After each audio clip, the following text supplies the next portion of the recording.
On se connecte au marché. Allez, petite vidéo pour alors vous annoncer, je ne sais pas si je le ferai, mettez en commentaire si ça vous intéresse de refaire un peu le point là sur Dataroma. Alors qu'est-ce que c'est que ce site? En fait, c'est un site qui regroupe les super investisseurs. Alors en fait, là, il y a eu toutes, ils sont tous arrivés quasiment là, une mise à jour de leur position. Alors je sais que pas mal de gens essaient d'un peu de les copier. Alors je vais venir déjà sur un petit warning par rapport à ça. Là, pour vous donner en exemple, Warren Buffett, là, du coup, Berkshire Hathaway. Pour ce qui est d'Apple, il n'a pas allégé de nouveau. Il a laissé sa position comme ça, il a juste allégé Bank of America. Après les autres, je ne les ai pas tout en tête, donc je ne sais pas tout vous les faire.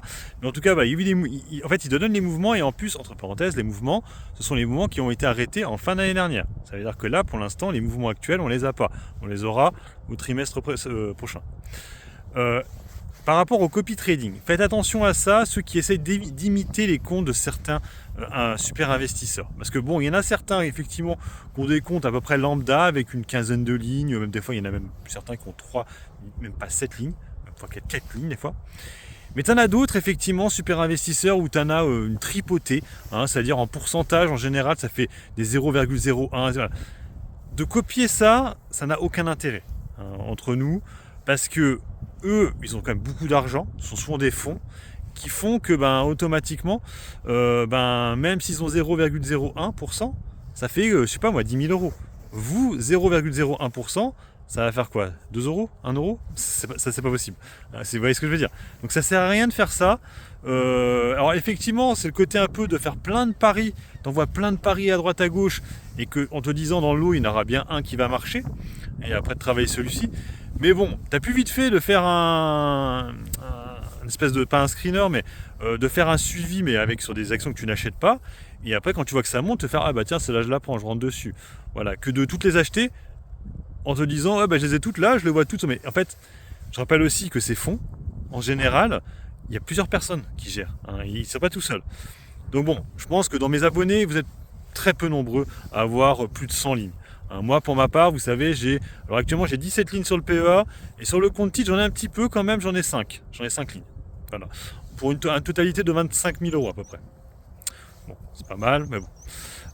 C'est peut-être un peu trop, entre nous, c'est peut-être un peu trop, mais bon. C'est vrai que sur le compte titre, j'ai un petit peu trop de lignes. J'avoue, sur le PEA, ça va, parce que j'ai 22 000 euros et j'ai seulement 17 lignes. Donc ça va, vous voyez, 20 lignes c'est suffisant, vous voyez, 1000 euros par ligne, ça va, je trouve, ça va.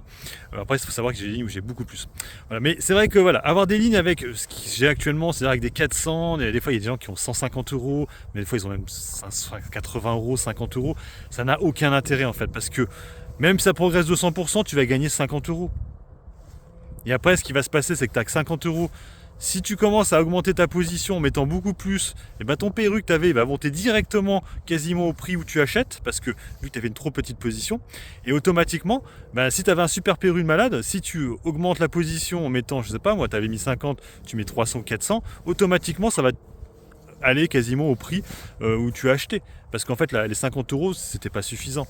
Donc c'est pour ça, il faut faire attention à ça. Des fois, tu as des super PRU sur des dossiers où tu n'as pas mis assez. Et du coup, c'est un peu compliqué, surtout en France, où les actions ont tendance un peu à monter, puis après à s'effondrer, puis rester à un endroit sans plus trop bouger. Bref. Après, dernière petite chose aussi, attention, c'est vrai que les US, c'est beaucoup plus simple quand même de gagner beaucoup d'argent. Je le vois actuellement avec mon compte titre. J'ai énormément de dossiers avec plus de 20% de plus-value, alors que sur le PEA, c'est beaucoup plus difficile d'avoir plus de 20% de plus-value entre nous. Allez, sur ce, moi je vous laisse, bon investissement et puis bon trade. Ciao, ciao.